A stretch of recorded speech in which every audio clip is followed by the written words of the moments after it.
Like if you want your life to be successful, you will not let yourself do certain things because you're just no good at them. Once you get that picture down, then you can find the paths wherever the paths are. You're open-minded. The Holy Grail of investing. It's 3 pages long, and it explains basically this important thing, because when that epiphany happened to me and how I would do it, it changed everything. And it's so important for the average person who's listening. And let me explain why that is.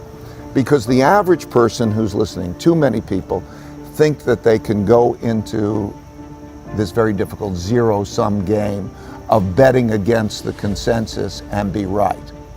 You know what I mean? In other words, investor says, I'm going to go in the markets, I'm going to make money. Betting against the consensus and be right. Right, because the consensus is built into the price. Okay. Okay? Think of it as like going to a horse race, and there's handicaps. Okay? You're not going to pick the best horse, and you're not going to pick the best company. A terrible company can be a better investment than a terrific company. A terrible company can be a better investment, just like the terrible horse can be a better investment, because the odds that are changing, like you go into that becomes the long shot. But because the long shot is going to pay off 25 to 1, right? If he comes in, you could just as likely bet on the long shot as the leader. And it's going to be equally likely that you're going to make money, right? Otherwise the market would be doing the opposite. Well, the market is like that, right? In other words, if everybody believes that something's going to be terrific, okay, then everybody's betting on it, and its price is high. So it's not what's best necessarily. It's what's best relative to what's in the price, what's discounted. You know, everybody crashes, and then you're faced with that crash. And you either have an epiphany or you don't. You either walk off the field and say, hey, I don't want to do this anymore, and you give up on that, going after your audacious goals, or you gain really humility. You know, how do you feel that you're going to be wrong? And so I think then that whole notion is, you know, to come back with the finding the smartest people I could find who disagree with me. Also, I'm in the investment management business that you have to bet against the consensus. Otherwise you can't make money because it's in the price. And you have to bet against the consensus and be right. Or as an entrepreneur, I'm an entrepreneur. I had to bet against the consensus and be right. And so to gain that humility was the thing. So you either get off the field or you learn, right? The greatest tragedy of mankind, or the greatest tragedy of individuals who together make up mankind in their dealing with each other, is they have bottled up in their heads wrong opinions that they don't know how to stress test, because they think if it's in their heads, it's right, if they have an opinion. And it's so easy to get around that if you can think about, how do I go beyond that? So the reason I'm saying that is I love partnerships in which there's a back and forth and you knock things around and you get to the right answer, where there's open-mindedness and learning at the same time as there's the assertiveness as you're trying to figure things out together.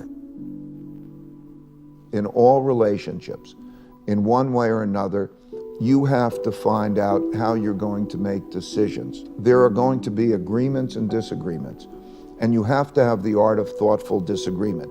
Now, people find their domains differently.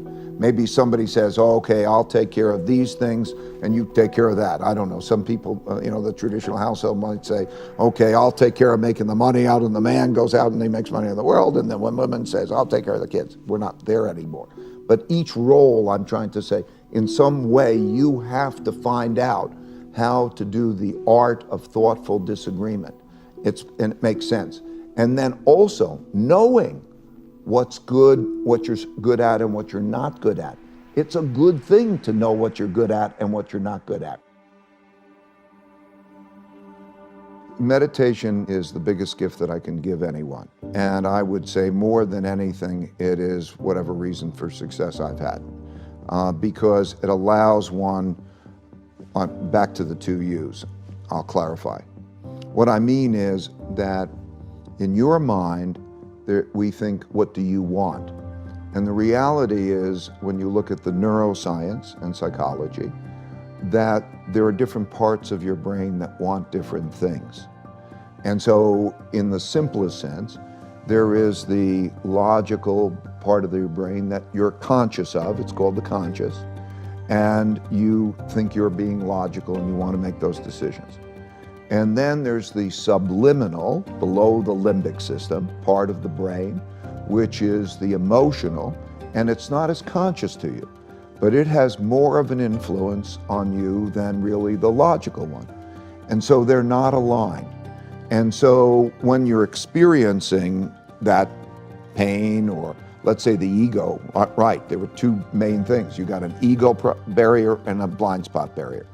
If you can get past your ego barrier and you get past your blind spot barrier, you can accomplish anything, because you also know that you don't have to do everything, you don't have to figure it out yourself. You can take in from other people the different ways to approach things in the best possible way. And so the realization that we all are really struggling with ourselves, and to think which is in control. Meditation helps to deal with the alignment of those two things, because both are valuable. In other words, intuition, imagination, the things we really love come from our subliminal us's, right? Our needs, whatever they may be, they come from here, that subliminal. They may be valuable, they may be damaging.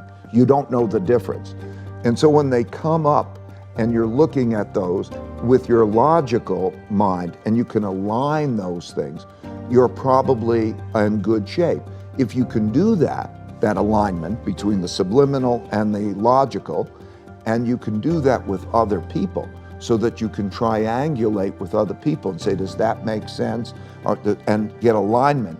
That alignment is the path to the future, because you only have to know what the best things to do are. You don't have to have them all come up from your head. And for God's sakes, don't be overly opinionated, because just because you have that opinion, it doesn't mean it's true. So that's where the two U's and the alignment really is so important. Give me a couple things that I can do to get more out of a minute. First of all, if you do make your passion and your work the same thing, then it's great, right? Because your passion, whatever it might be, you're a painter or you're an entrepreneur and whatever that is, and you find that more enjoyable than going to a ball game, let's say, then that becomes a passionate thing. That's one thing. Second, to know how to work with people who can do things really well to get the most leverage out of people, okay? Third, how do you get yourself really, what are the right work habits? Anyway, there's a whole bunch of those kinds of things where how do I, what you say, how do I get it done without me doing it? Who's the best to do it, and how do I get it? And all of a sudden you open yourself up to all different possibilities of how you can do that, right? No time. Struggle well, or tough love. Okay, I put those words together because that exemplifies the fact that people don't think they go together. And so if you start to realize struggling well is what will get you what you want, okay, rather than avoiding struggle, that's what I'm trying to convey. And so if you realize that, then you will go to the struggle. You won't be averse to the struggle. And you will think, and then under that in the book, I wrote all these different ways of what it means to struggle well, okay? How you have thoughtful disagreement, how you listen to maybe you're not good at that or not, how you learn, how you navigate all the ways through that so that you get stronger.